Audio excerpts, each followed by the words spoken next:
Hi, I'm Tyson Franklin, and welcome to this week's episode of the Podiatry Legends Podcast. With me today is Dr. Patrick McEneaney, and he's been on, this is his sixth appearance. He is from the Northern Illinois Foot and Ankle Specialist. And when Patrick was back on here way back, he only had a couple of clinics. Now he has 16 podiatry clinics. So, Patrick, welcome back onto the Podiatry Legends Podcast. Great talking to you again, Tyson. I told you that it wasn't, I think your last episode you were on here was July 2023. So it's been 16 months. Yeah. It's a lot's happened during that time. Time flies. And if people are watching the video and they notice I've got the Chicago Bears hat on, that's because I removed this for Patrick's head in Chicago. I swapped you out for a Roosters hat. Yeah.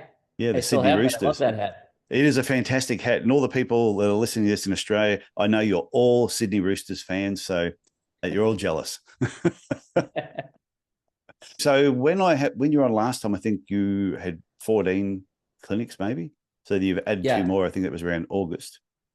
Yeah. I picked up a practice of a colleague of mine, and we've integrated those into our practice, and we're working on continuing to build up what had been started with those two practices.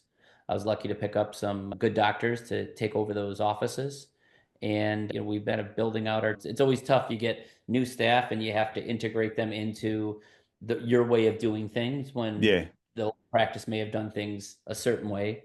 And you got to be careful that you don't try to change everything overnight, because staff gets panicked and we're the evil empire that comes in and starts trying to change the way they're doing things and says you can't be on your phone all day and you need to be doing this and this. And so it's often a change for the employees. Yeah, I know when I sold my practice, before the ink had dried on the contract, when I did the final little dot, they had ripped the signs off the building, had put their own signs up, destroyed all the stationery, brought in all new stuff. And the staff, I will admit, the whole team that was there were just like, what the hell is going on?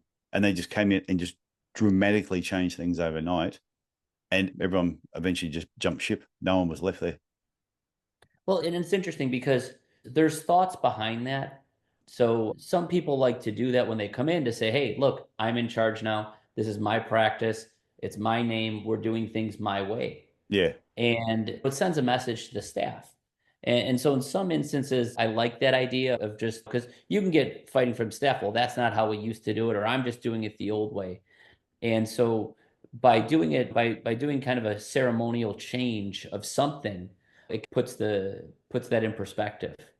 So I've got a friend, Kevin Ray, and when he takes over an office, first thing he does is he paints one of the walls his color.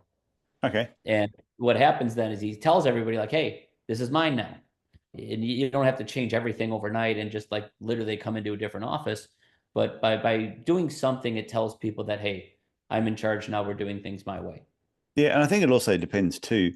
If I bought a practice and I was going to work in there as the owner, that I bought it from another podiatrist and all the existing team were there, I would want them to know right up front, I'm the new owner. The old owner is no longer here and things are going to change. And I would probably make a couple of really just minor changes quickly so they know that, okay, this is a new owner. But I think when I sold mine, it was to a corporate and they just came in overnight and just ripped the guts out of it. When they come into something they consider a completely different office, then they feel like they're almost being kicked out. Yeah. And so there's a happy medium here where you make some firm changes immediately, but you don't try to change the whole place overnight. I do think they learned from it over a period of time that it was much easier to make subtle changes over a period of time and then slowly bring the new business into like under their wing. And no matter how you do it, some employees aren't going to do well with it. Yeah. You buy an office that has 7 employees and one person's top dog. You have the office manager who's top dog. Now there's 4 people in my organization. There's 4 people ahead of her now. And some of them just can't do it. They just can't not be in charge when they've been in charge, and they're not willing to work with a team. And I've seen people self-sabotage. You have people, you sit down, hey, we're going to keep you in charge of all the things you're in charge of within this office. We're going to do this for you. We're going to do this. There's room to build up to this position later. And you set this pathway that I look at and I go, wow, this is going to get you more money and in a better position over time if you do what you're supposed to. And the people just are negative and have a self-fulfilling prophecy that they're going to get fired, or a self-fulfilling prophecy that you don't want me here. And they Mm. wind up leaving when that wasn't the plan. It's just that they had this contrived notion of what was going to happen. Yeah, I like it is that the self-sabotage thing where they think this is going to happen, so they do things because they think this is going to happen, and then it does happen, and they go, "Well, so knew that was going to happen. Well, it wouldn't have Right. happened if you hadn't done those Right. things." But I've said to coaching clients, it's exactly the same thing. When you have your business, and so when it's first starting, it's you, a receptionist, might have a practice manager, a very small team. You might be turning over 500,000-600,000. I said, when you go from 600,000 to over 1 million, not all those staff are going to want to go with you because they don't have the mental capacity to be in a practice that to get that turnover, you've got to add in additional staff. And some of them just don't want to be it. They'd rather be at a one or two person operation. Yeah, and it has to do with how people have relationships, how people, what their goals are, what their capability is for social interaction.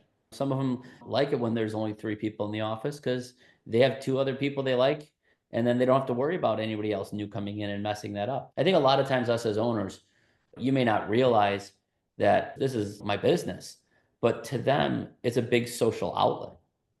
And if all of a sudden they're used to having everybody there and everybody plays nice and everybody gets along, and now all of a sudden somebody else comes in that doesn't fit with their culture, all of a sudden a big portion of their life, which is their work, is just changed now.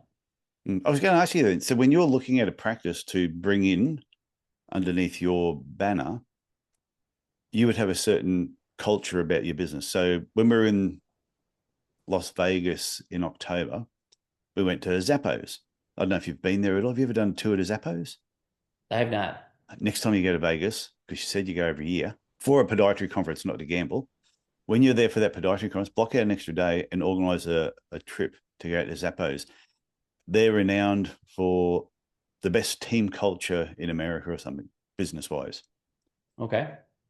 And I assume there's a culture in your business that when you're looking at another business, there has to be some alignment between it, because if they have a completely different team culture, then there would be a clash. Well, yeah. And the first thing we like to do is I like to get some of my friendly staff members who are key team members with us. I go in, I meet everybody. I'm the scary guy coming in, changing everything. Oh, you're And scary. If people can't and see then you, have, if people can only just listen to you, they can't see the video of you. Well, yeah, you're scary. so but what I do though is I leave this last one. We made the announcement. The owner was there. We talked together. I bought lunch for the staff. And then I turned around and I said, okay, I said, I got to go. And I left some of my staff members there. And my HR person was to say, hey, here are all the new benefits you get. My clinic manager was saying, hey, what are your concerns about this? We're going to keep all your hours. We're going to keep it. And so what we do is try to talk everybody off the ledge, because Yeah. a lot of people right away, they go into this fight or flight response where they're like, I'm out of here. And so you got to pull everybody back, get the emotion out of it, and find out what their concerns are. Yeah. And it makes total sense. I've never worked for anybody else before. I've only ever worked for myself. But prior to going to university, yes, I worked on a chook farm, but all those sort of casual part-time jobs, completely different. But I can imagine when you've got someone who's working in your team, and as an employer, we don't realize that sometimes their livelihood is in our hands. And if they get nervous or they think that you're going to let them go, or there's going to be too big of changes and they might get the sack, it could get nerve-wracking for them, especially if they've got bills to pay, they've got children, they've got responsibilities. And again, that's where connecting them with some of your key people, and key people that aren't just like the people at the top. If you get them key people at their level or a level above them, then they get to explain their experiences. And hey, this Oh, has been that's a good. great place to work. One of the girls said, hey, 2 years ago, I was in your position at the front desk, and now I'm in charge of this and this. And here's how I did this. And I've developed better income, better benefits, a better schedule, all because I've stayed loyal to this company and worked hard. Do you find it's getting easier as you take over a new practice? Because like you just said, then you've got staff who have probably been part of other practices you've taken over. And now you've got them selling Patrick to the next group that you're actually taking over. And like you said, they're speaking from experience. Well, this is where I was, this is where I am now, this is where you could be in the future. Yeah, and that helps a lot. It's just that there's always that small percent of people that are always just going to run no matter what happens. Yeah. And so the important thing is to identify those people early, and you try to talk them through it. And if they're going to run, I just usually, as long as they're not acting out, I let things take its course if they're not on board. You can't force people to do stuff they don't want to do. When we were at Zappos, they said that it's like a 4-month process people go through before they become part of the actual team, all this training that goes on. At the end of 4 months, after putting all that time and energy into their training, they offer them $5,000 to leave. So they actually say to them, we've done all the training with you now. You're now officially part of the Zappos team. However, here's a check for $5,000 if you want to leave. And they said something less than 2% of people take it. Really? Yeah. Interesting. But if you take it, you never, ever get the opportunity to work there again. So it's a one-time offer. But they said, of course, some people might be in financial difficulty. They need that $5,000. So they will take it purely for that reason. But they said 98%, no, just stay. Interesting. I'm not saying that you should do that, Patrick. I'm just... I hear some podiatry business owners now go, I'm not going to offer $5,000. I'm sure some of them will take it. That's good. But that's interesting, though, because if somebody's will jump easily for money, then that may save you money in the long run of training someone and working with somebody who will leave for a small sum of money. Oh, it's so easy. Like in podiatry, I'm not sure with the United States. Is it difficult finding podiatrists in the United States? Because in Australia, United Kingdom, New Zealand, Canada, they're always saying that they find it really difficult to find podiatrists to come and work in their teams. Do you have the same probably United States, or it's a different topic? It's a different system. It depends where you're at. So Chicago is a really big area for podiatry. There's a school nearby. There's a lot of residency programs. And there's a school in Ohio. There's a school in Iowa. We got a lot of schools and residencies between those 4 states. And Chicago is an attractive city to live in. So for me, I interviewed over 75 people within the last year for jobs. So is it easy to interview people and find people who want to work in my area? Yeah. I have other people who are in certain areas of the country, and they have a heck of a time finding people because people may not want to move out to rural Iowa, or may not want to move to Georgia or to Alabama, into other areas. And so it really just depends on what part of the country you're in. Now, are there doctor shortages going on? Yeah, there's doctor shortages going on in the US. And so it just really depends on where you're at. Now, out of those 75 people I interviewed, I hired 3. Oh, okay. And so just because I'm interviewing that many people doesn't mean that they're good candidates, that they click with us, that I like them, that they like me, that they do want to work in this area, or that I had an opportunity for them. Yeah, that's a good point, because I talk to a lot of podiatrists and some of my coaching clients, and finding a podiatrist has sometimes been difficult. And I've actually said, you're better to not employ somebody and have the practice running the way that you want it run than just finding someone that can just put a hat on that says podiatrist on top and them doing a really poor job that reflects poorly on your business and therefore poorly on you, or they don't listen, or they cause you headaches. You're driving into work in the morning, you get that sick feeling in your stomach that you just don't want to be in your own business because you don't get on with the team members that are there. So I think you're better to, like you're doing, employ slowly. I've made mistakes before. I've interviewed people, I've hired them, I've thought they were good picks, and later you find out that they didn't work out, and that they weren't giving the type of treatment that you wanted your patients to get. They were showing up late. They were making patients wait when they didn't need to. They'd come back from lunch an hour late, and a bunch of patients left because they decided to go do this during lunchtime and not come back on time. And you can't always assume that everyone's going to have your work ethic. And finding somebody who thinks like you do, thinks like we do, is hard. And I just spend a lot of time interviewing people. A lot of time I'll have an interview, and if I'm not sure, I'll interview them again. And then I'll say, you know what, let's go out to dinner. Let's have a casual conversation. I do whatever I have to do to where I feel comfortable.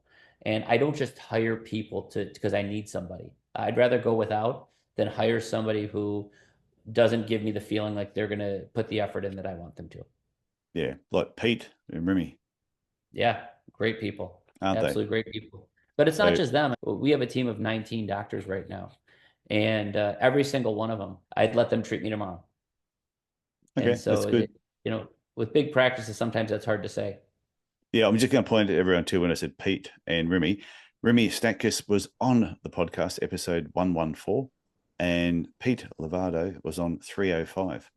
So if you want to go and check those out. Oh, and also mention the episodes that Patrick has been on before if you want to go back and listen to them. And I think you should start at the beginning and listen all the way through the progression of the clinic growth, your business growth over these years has been amazing. It was episode 48, 74, episode 108, 214, and then 279. And 279 was titled Looking Beyond the Numbers. They've all been great episodes. Well, thank you. I think you know how to pull all the good information out of people that you talk to. It's funny that, because I was going to ask, are you always in recruitment mode though? Are you always looking, searching around? Because I had another person I was talking to and they were going to a conference and I said, well, while you're there, I said, just talk to people and you'll talk to employees. Are they happy where they're working? What do they like about where they work? What do they not like? I said, even if you don't happen to find someone who's looking to leave, but you're learning from these people and what to do and what not to do as an employer. Yeah, so I call it my bullpen. I'm always talking to people at any given time. I've got a certain number of people I've talked to, and sometimes they're people. I have a first-year resident who reached out to me and is like, hey, I want to be in Chicago. I've heard about your practice. Can I come and talk to you? I don't need a job for 2 years, but can I come talk to you? Yeah. And so I start conversations with this. But I'm always talking to people, always interviewing people. And I've had people that I'm like, listen, you're great. I don't have a spot for you right now. And I said, but the minute I do, I'll call you. And then 3 months later, we pick up an office and I'm like, hey, I'm ready for you. Come on. And then some of the people then are, yeah, I'm available still. I don't like where I'm at. I'm happy to come. And so because I've done the work ahead of time, it never hurts you to have these conversations. And sometimes people get into a situation where they're like, hey, I don't like what's happening now. Can I come join you? And I'm like, yeah, you know what? I have an opportunity for you. Or I'll set up an opportunity. I'll know that I have someone says, hey, if you get an opportunity in this area, call me. Yeah. And then all of a sudden, I'll start looking at people who are in that area and say, hey, are you looking to sell? What's happening? And then once that starts to come through, I go, hey, I got a spot for you now. Come on, join us. Yeah, I refer to that as digging the well before you need the water. Absolutely. Because a lot of people, they go, oh, I'm dying of thirst. Now I'm going to dig a well. I go, well, you're going to be dead before you get that puppy dug. Whereas, and that's what they do with, oh, I need a podiatrist now because my other one left suddenly. And it's also all the contracting. I can hire a doctor on, and it could take 4 or 5 months to get them on all the contracts everywhere. And so, oh yeah, all different system over there, isn't it? Yeah, and so oh, shake your head. You can have people start working for you, and first month they can't see anybody. Second month they can see one insurance. Next month they can see 3 insurances, and like I said, it's taken 6 months plus sometimes to get everybody on all the insurances that you need them on. And so you have to be preparing all this ahead of time. And if you need someone at the drop of a hat and you haven't even started interviewing, you're going to be hurting for a while. I never thought about that. I suppose that's the different system over there. In Australia, a little bit different. If somebody came to work with me, we apply for what we call a provider number, which comes through fairly quickly. And then that provider number is sent out to every health fund all at the same time. And it's pretty much very fast. Sounds like a very smart way of doing things compared to how we do it. There's a few things we do over here with health fund cards, which, America look very complicated sometimes. Yeah. The interesting thing is, though, that like no system's perfect. No. I've talked to several people from other countries, and I think if one system was perfect, everybody would be doing it. Switzerland. Right. I don't know why I said Switzerland. I just heard they have the best healthcare system in the world. I've read somewhere. Yeah, they have some of the best health scores for the least amount of money spent. Yeah, it was something like it was only just something recently I read that their health system is just amazing the way they've got it all set up. So the other thing that reminded me, we talk about dig the well before you need the water. And there's another term that I've said on the podcast heaps of times. It's like a military term where 2 is 1 and 1 is none. Have you heard that before? No, I haven't. Okay, so in the military or in the Marines, they talk about two as one, one as none. And they're talking about whenever you've got a weapon, for example, if you have a gun, they never have just one gun. They'll always have two. So they might have their rifle, might have a sidearm, but they might also have one strapped to their ankle. So that's more than two. Because if one fails, you can go to the other one. If they don't have just one knife, they might have their main knife, but they might have a secondary knife. They won't have one way of lighting a fire. They'll have multiple ways of lighting a fire, because if one fails, they've got the backup one. Whereas if you only Right. have one way of doing something and it fails, then you get nothing. So two is one and one is none, because if you have two, guarantee something's going to go wrong. You could got your backup. Whereas if you're so reliant on just one, I look at it like, do you have two cars at your house? Yeah. Yeah. So do we. We've got two cars. And to me, that's a perfect example of two is one, one is none. Because if you have two cars, and for some reason one of them breaks down or has a problem, you can very easily juggle the one car. If you only have one car and it fails, life is complicated. Very complicated. And I think that works with staff members in general, that sometimes you need to have that additional staff member on board that's helping you doing certain things, because if someone's on holidays, if somebody suddenly leaves, you could then rely on that extra person to do more. And that's where cross training is important too. Yeah. Everybody doesn't need to know how to do everything, but you need to have some people, everyone needs to be able to have some extra skills to pitch in if something happens, if someone's out sick, or if all of a sudden you need to divert some effort towards another task. It helps to have your staff trained like that. And so I spend on days where, let's say several doctors are at a conference. Those are days that we'll have meetings and we'll spend time where people will train other staff members in their job. And then on occasion, we just keep touching that to make sure that they know how to do that. I think it makes perfect sense. When we had our patient and community relations manager, which is sort of my marketing assistant, but she went from a role as a reception to that position. But the best part about it, knowing both roles, that if someone in reception rang up and said, "Oh, I can't come in," their voice is always, "Oh, I can't come in today. I'm sick." That's the voice. No one ever has a normal voice when they're not coming into work. But straight away, I would then say to Sam, "Such and such isn't coming in today. You've got to take over the reception. Not a problem." Could dive straight in there and do it.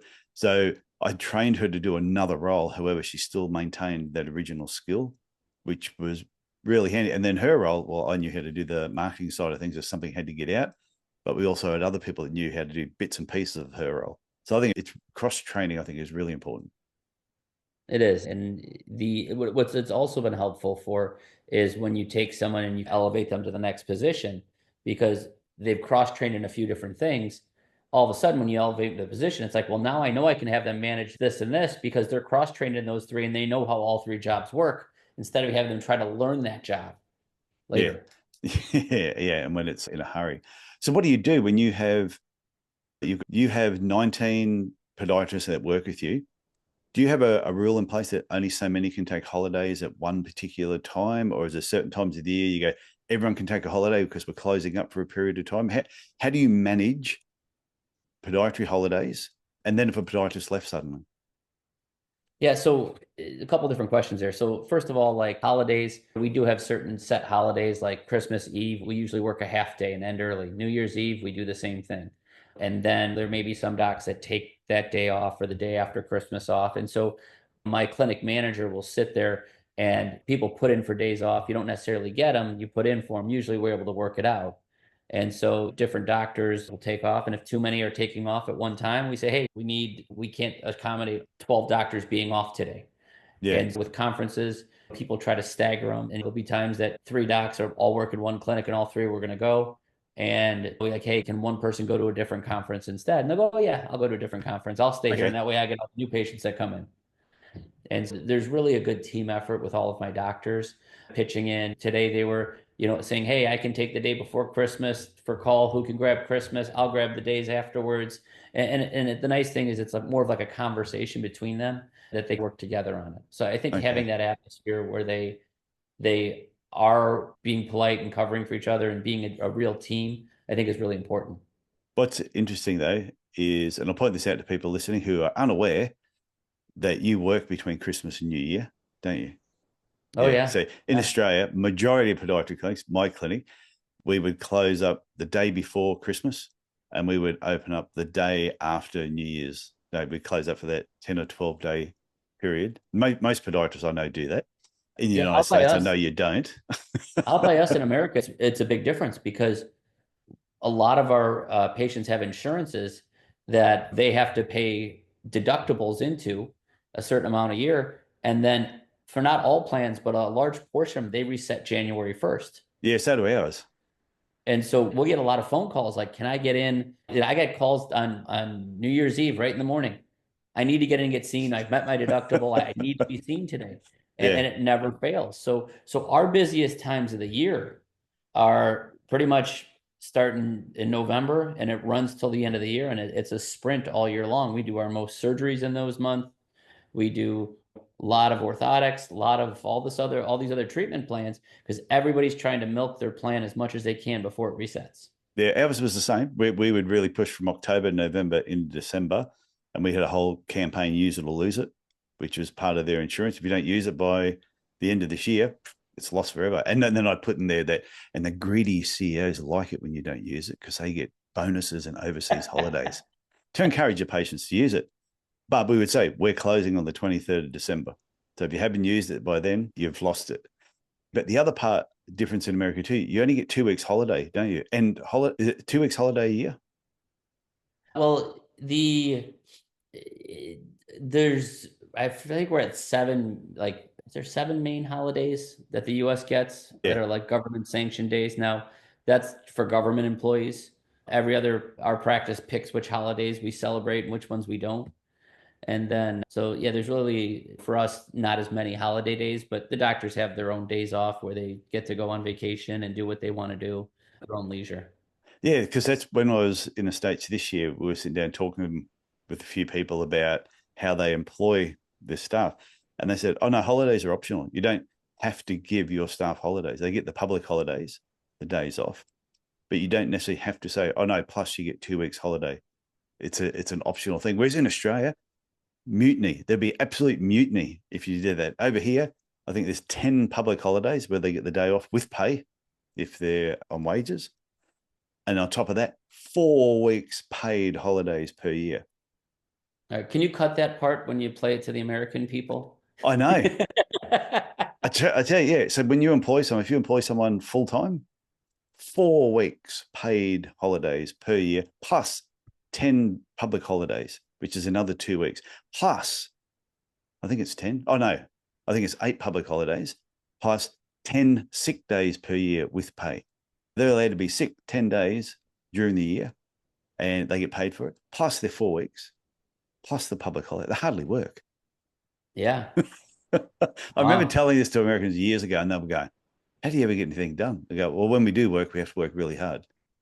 Well, right. You got to catch up on all of it then. And that's why it's difficult for some podiatry clinics if they've got multiple podiatrists there, multiple staff members, they've really got to be on top of when people are taking holidays.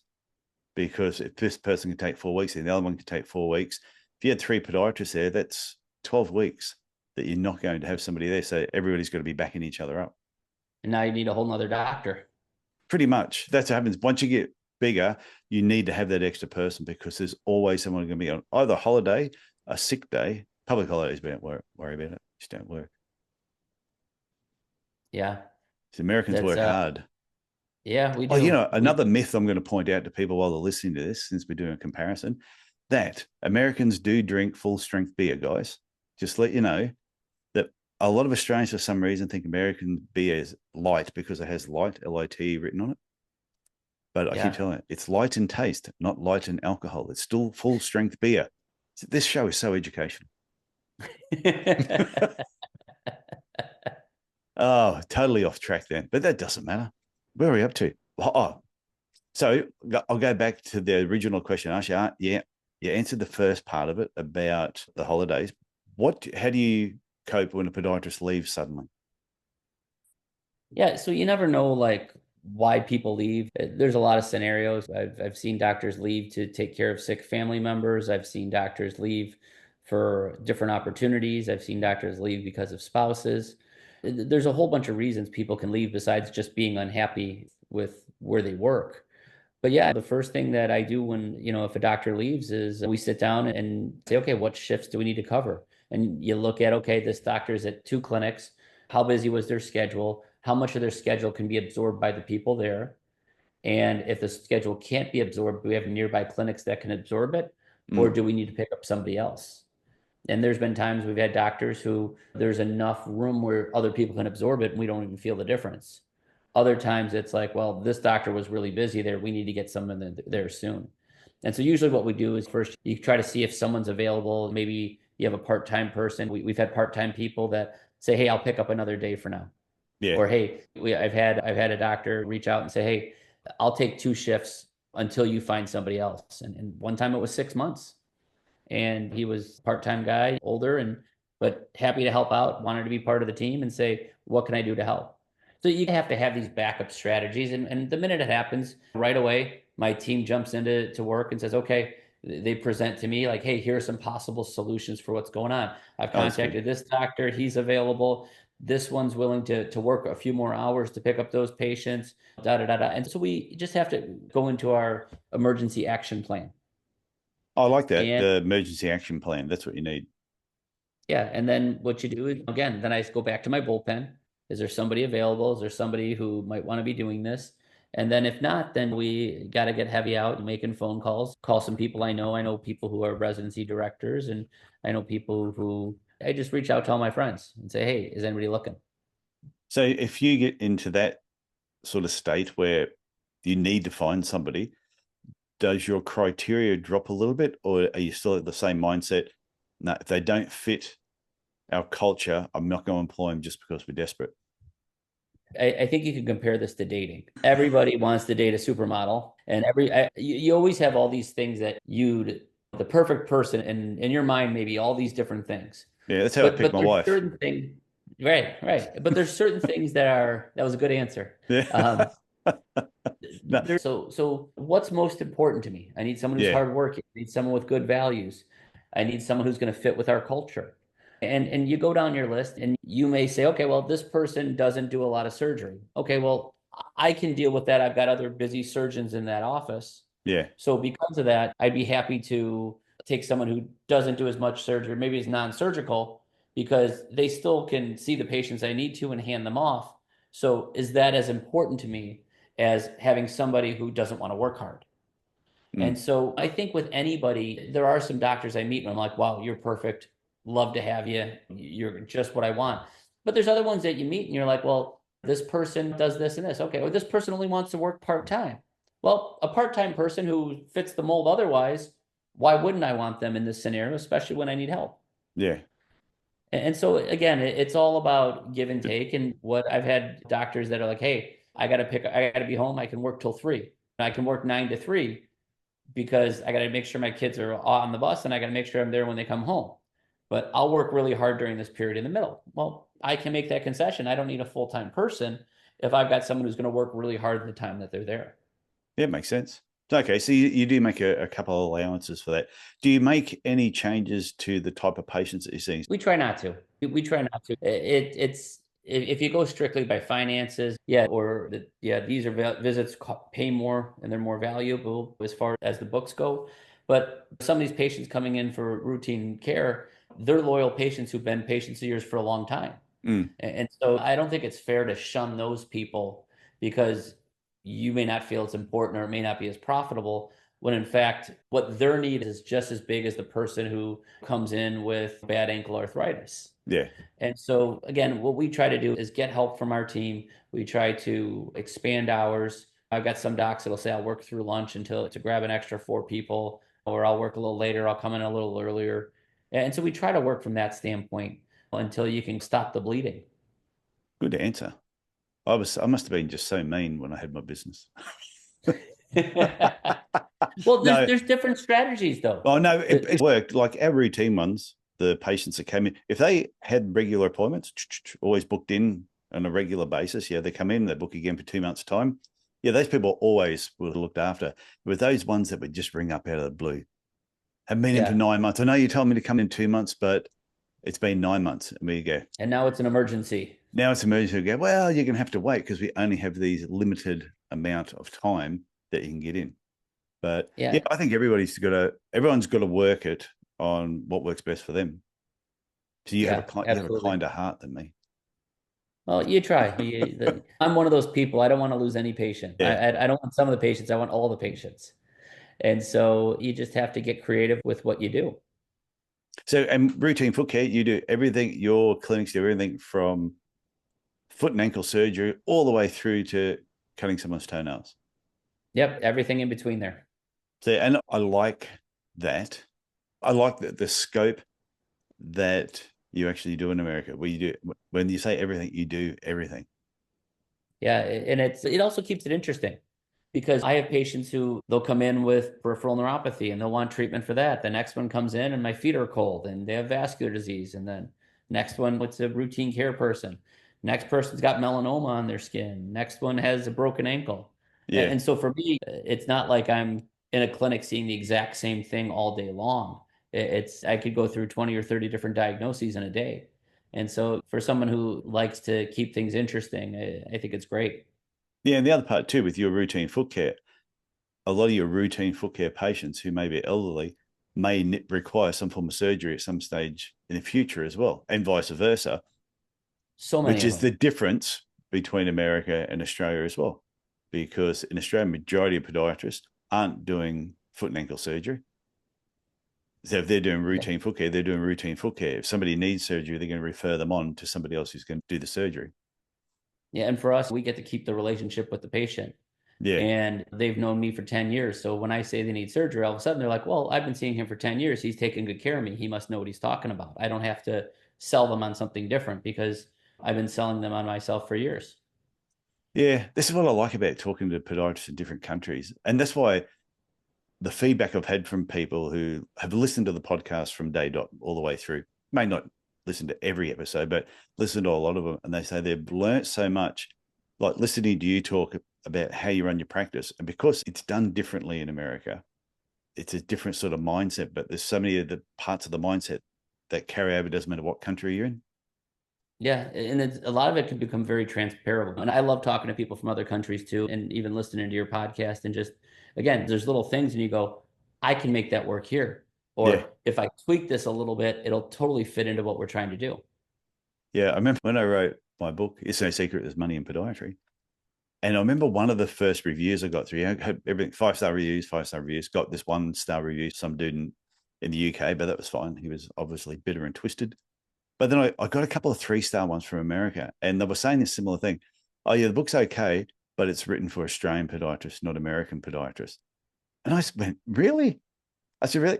Talking about the 6 pillars of marketing, talking about your competitive point of difference. There was nothing I really wrote in that was just directed at Australians. It was covering business of podiatry. Yet probably some of the terminology I used, they saw that as pure, that would only work in Australia, not in America. Yeah, but you don't pick up a cookbook and get mad because you don't like every single recipe in there.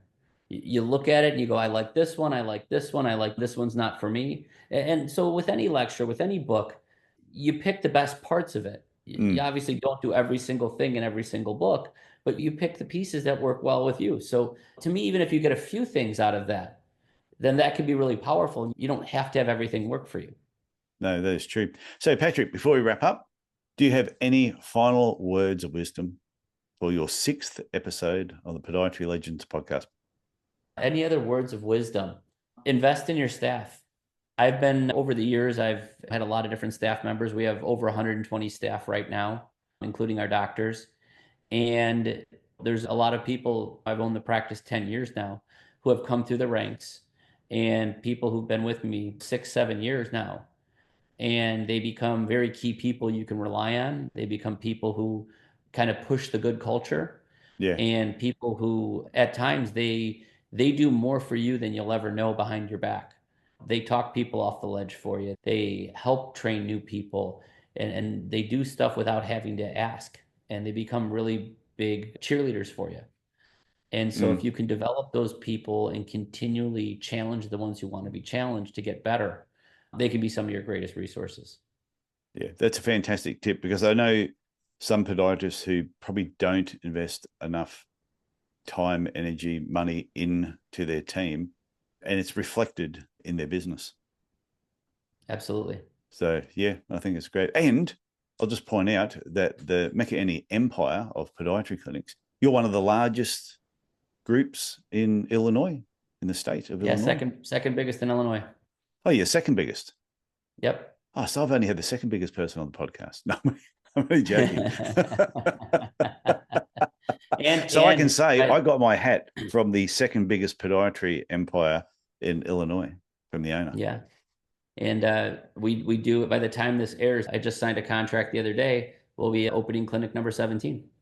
Oh, how many do you have to have before you be the biggest? I'll have to check. I don't know. I would have to check.